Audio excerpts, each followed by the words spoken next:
So step 1 in training Yes. is your homework for this week. You're going to do this for the next 2 days. Yes. I want you to take Barkley's food that he gets, whether he eats twice a day or 3 times a day. Yes. You're going to take 8 to 10 pieces of food in your hand. You are going to feed him. Yes. And say the word yes at the same time. Yes. Yes is going to become your marker word, like we mentioned in the previous video.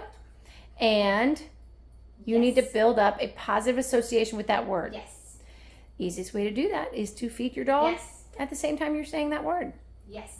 So in the morning and at night for the next 2 or 3 days, take a handful of his food. Yes, Barkley. Good boy. Feed and say yes. Yes. Feed and say yes. Feed and say yes. Good. Now once he gets Yes. pretty good at that, you can start moving the hand over to one side.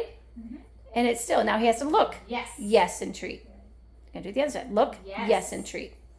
So now you're adding a tiny bit of a delay in between when he has to do a little bit more before he gets that marker word.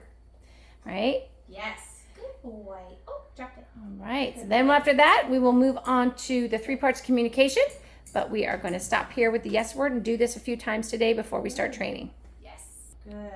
So your next part of your homework is going to be to practice the 3 parts of communication. Yes. So it is very hard for dogs to understand our language, just like the previous video talks about.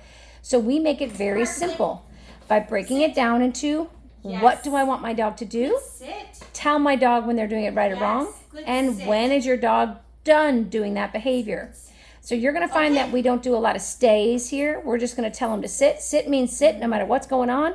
Down means down no matter what's going on. Place means place no matter what's going on. And they should remain in that position until you give them the release word. So this is where we start building up the pattern of sit until I tell you otherwise. Barkley, sit. No. So do you see that? Shannon said sit one time. Only one time. Yes.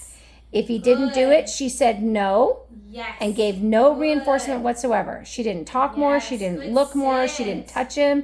All she did was grab her foot, put her foot on that leash, and added a little bit of pressure to bring him back into the session. Job, buddy. And then ask what you want him to do. Barkley, So number sit. 1, what do you want him to do? Yes. Good. Is his sit. butt on the ground? If the Yes. answer is yes, he gets a Good yes and a sit. treat. You're going to do that several times Yes. because this is the position you want him to stay in. This should be the position he gets the most excitement in. Okay. Okay means he can get up. We're going to do that again. This is the last time. So number 1, Good. Barkley. what do you want your dog to do? Sit. Yes. Is he Good doing it? sit. Yes. Yes, Good with sit. repeated pay. And yes, we are using a lot of treats because he is a puppy. Okay. Okay is when he can get up. Good job. So now what we're going to do is we're going to take that pattern and we're going to move it into what we call door manners. Again, a lot of this is just for you to practice. Barkley already knows how to sit. We are just training you guys to be able to communicate with your dog in a clearer way.